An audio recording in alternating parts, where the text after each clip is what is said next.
Maisara Caverns is one of the easiest dungeons to brick in the first couple of pulls if you're on autopilot. The trash can be brutal and has a ton of mechanics, and routing in Maisara can feel like a maze.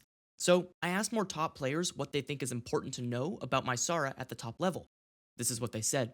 Welcome back to the series, I'm BZ, let's get into it. The first thing you need to know is to find a route that works for your key level. There are so many options, but skip routes that need the whole group sneaking in between packs, in my own experience, have a really low success rate in pugs. And DPS, stop making your tank and healer free the prisoners. Just do it yourself. Just do it! There are a ton of important casts to manage throughout Maisara. Soothing the blood frenzy off berserkers, clearing healing absorbs from the soul leaders, not killing your party with magma surge from the hex guardians, and making sure to stop hex and shrink casts from the caster trash. But the most annoying mobs early on are the juggernauts and the headhunters. The juggernaut's deafening roar is a mandatory personal, and if you're at the start of a big pull, an external will keep you from breaking your key. Headhunters should be interrupted when they jump away so they come back into cleave range, but their non-interruptible throw cast is also incredibly annoying for healers. Title teams are cycling AoE stops and CC on packs with headhunters so they throw spear as little as possible. Try to stack in melee. Their jump has a minimum 5-yard range that will keep them close. Bonus, if you play DK like me, the second they jump, grip them back in. The same trick works on the eagles before the first boss. This is way easier with a mouse over grip macro, like this one, if you don't have one. If you route to the right, you can click the Hardy Vilebranch Stew inside the hut for a small leech and avoidance buff. The right side buff is much stronger than the one on the left, but you probably already knew that. I just wanted to show you what your mom made me for dinner last night.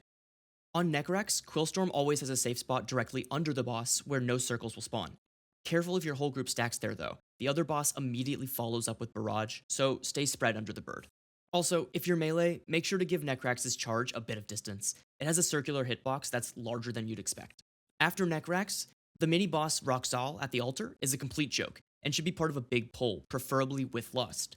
But don't pull too many casters. They have a dispel mechanic that can spiral out of control real quick. Alternatively, you can skip the annoying Gnarlden at the front of the room by hugging the right side, and then just pull the mini-boss with the Bound Defender pack guarding the tunnel in the back. That's a really manageable big pull with Lust. Just make sure everyone has a caster set to focus interrupt. And if you get sent to the altar, you can use movement immunities to break out and ignore the mechanic. And Night Elves, Shadow Meld works here too. On the second boss, there's a really nice strategy. And listen up, if you take anything from this video, this should probably be it. When the ghosts spawn, insta-CC one of them right when it spawns. Monk's Paralysis works great here. The tank then walks into another ghost with a big defensive, and you only need to do this once at the start.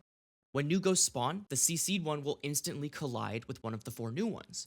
You can then CC another ghost as it spawns, and by cycling this playstyle, you're only dealing with 2 at a time for the whole fight. This makes the mechanics way easier on your healer, and lets you handle fixates without being so frantic that you forget about the frontal. And these ghosts aren't movement immune either. Classes with knockbacks and grips can handle the remaining fixates on their own.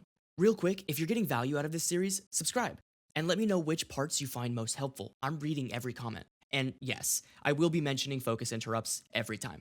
On the bridge toward the third boss, and honestly throughout the entire dungeon after the first boss, the Grim Skirmishers deal significant AoE damage when their shield is killed or purged. Use defensives when their shields are almost down. And if you have a purge, do 1 or 2. Never all of them at once if your healer isn't expecting it. Also, Blood Elves, your racial pops these shields too. Just don't get too excited like I did after finding that out. And also on the bridge, the Gloomwing Bat's interruptible piercing screech cast is actually a frontal, so watch your positioning. The drummer before the final boss deals crazy damage, so don't trigger it early by going up the stairs alone. Move up as a group and kill it as fast as possible. Or, the drummer's damage only has a 70-yard range, so you can actually skip it entirely and tank the boss on the far side of the room. It's a little harder positionally, but the drummer damage won't hit you. When the boss is close to starting the intermission, drag him back to the entrance near the drummer with your defensives up. Then, after you run across the bridge, the drummer can be nuked down during the boss's damage amp.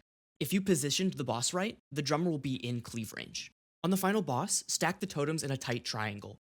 Way too many people are lazy and form a line, and the middle totem gets nuked while the other 2 outer ones sit at 50% in awkward positions. On the intermission, you can get an 180% damage increase if you kick or CC all 6 adds on your way to the boss. Unfortunately, this buff can't be extended or reset anymore, so the whole group should just run straight to the boss. Pop Lust and CDs. And that wraps up Maisara Caverns. We've already ticked Skyreach and Seed off the list, and don't worry, every single Midnight Dungeon is coming. The real question is, which one do you guys want to see next? drop a comment below because I'm reading every single one, and hit subscribe so you're there when the next one drops. I'm BZ, and I'll see you in the next one.